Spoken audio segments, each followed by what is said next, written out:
AITA for walking out over a chair? Okay, hear me out. For as long as I can remember in my family, almost any time I got up from my seat, someone would take it to either be funny or to claim it as if no one was using it. And as a teenager, it literally got to the point I bought my own folding chair so I could pick it up and carry it with me. If I left it where it was, someone would take it, then get mad when I wanted it back. As an example, on a holiday last year, I got up from my chair for a moment to help with something and came back to find a kid in it. And then the family berating me for wanting them to move. But I tell them that when a man owns and brings his own chair, they expect to be able to use it. I own a very nice folding chair that's comfortable and easily portable.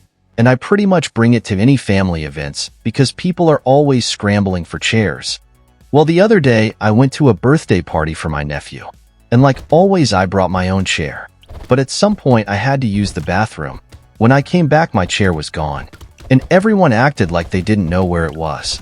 I said they had 1 minute to return it, or I was leaving.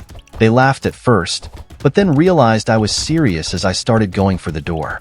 Everybody told me to just calm down, and it was just a joke. I said I don't care if they think I'm a stick in the mud.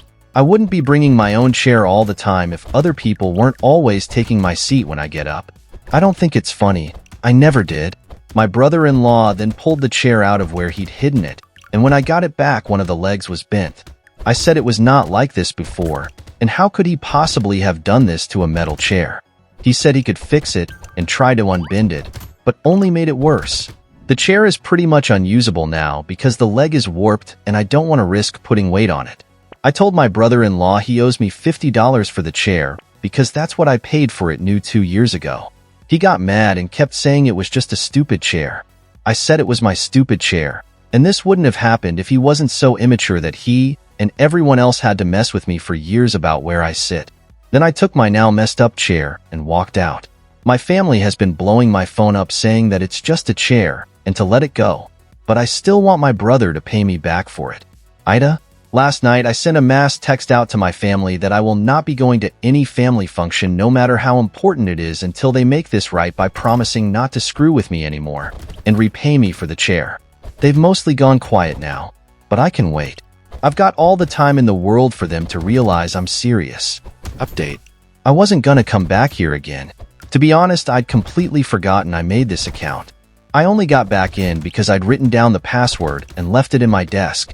I was listening to Reddit videos on YouTube a couple weeks ago when I suddenly heard my old AITA post, so I thought I'd give an update. Well, things escalated a lot after I made that post because I linked it to my parents and other family members after a little while. They were furious with me at first. Some even mocked me, saying things like, "Oh, watch what you say or do around Opie. He might just post about it on Reddit." But when they actually read the comments on my post when I made them, they became mortified. My BIL did agree to pay for a new chair and gave me the money I asked for. I bought a better folding chair than my last one and resumed going to family functions. But whenever I was there was this air about some of the family members. They looked at me like I'd sucked all the fun out of the room. My parents had stopped thinking the chair thing was funny and even scolded a kid for taking my seat when I got up to use the bathroom. The only problem is that this kid was my nephew, and he started crying when they made him get up. My BIL came to the boy's rescue, and my nephew ended up blurting out that his daddy told him he could do it. When I was out of the bathroom, there was a big fight about it going on. Several family members, including my sister and BIL, were all yelling that it was just a damn chair, and I shouldn't be so butthurt about it. My parents demanded to know why they were so butthurt about not being allowed to screw with me anymore. Like, what was their motivation after doing it for so long? It made no sense and wasn't funny anymore. And that's when I intervened.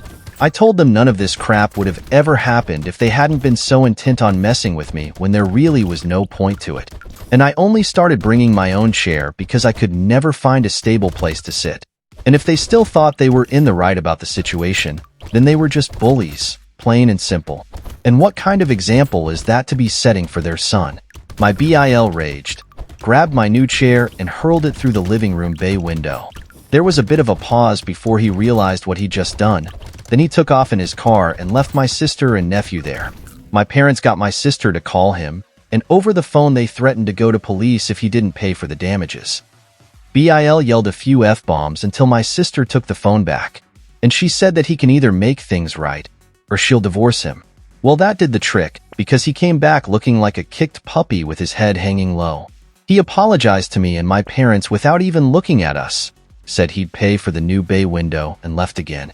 My sister said he drank himself to sleep that night. My new chair was just fine. It took being hurled through a bay window like a champ. There was hardly a scratch on it.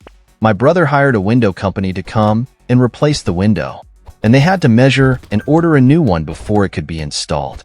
And until then, the window had to be covered with plywood. It took some time, but they got the new bay window, and it's better than the old one. Though I imagine that it was extra expensive because it's a bay window. The family was still divided about the situation for a while. Mainly Bill's parents, my uncle, and a couple cousins. They blamed me and called me obnoxious over insisting on bringing my own chair and refusing to let anyone else use it. So I compromised. I said that if I had a good designated seat that no one will try to take away, I'll leave my chair in my car. It took 2 more family barbecues before they finally agreed to this. Since then, I've left the chair in my car unless there really wasn't enough seating. And that's only happened once since. The problem is, though, that even though they stopped screwing with me, they were still screwing with each other until things went too far. They still like to take each other's seats. But I guess others were following my example, because they put their feet down and demanded it stop. It's been going on for decades, and they've had enough. Bill stayed out of the fight entirely and hasn't caused any more trouble. But for several family functions, a number of people didn't bother to show up.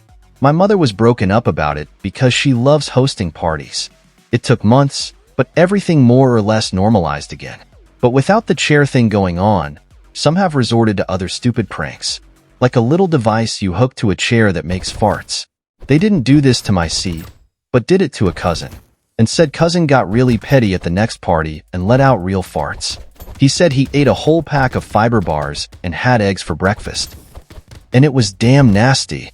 Other pranks included hiding eating utensils, a stink bomb, hiding some sort of monster thing in the toilet, cellophane in a doorway, ripping paper when somebody bends over, messing with drinks, hiding shoes, copying outfits, a container of foam packing peanuts above a doorway, and finally the one that really infuriated my aunt and uncle when a party was held at their house. A glitter bomb. They got the carpet professionally cleaned and billed the person who made the glitter bomb for it. So now pranks are just over. They don't want any more. I'm fine with that. But the last few family functions have been a bit dull. I think they were so used to how things were that now they're trying to find other ways to amuse themselves that don't involve cell phones. Like and follow for more stories.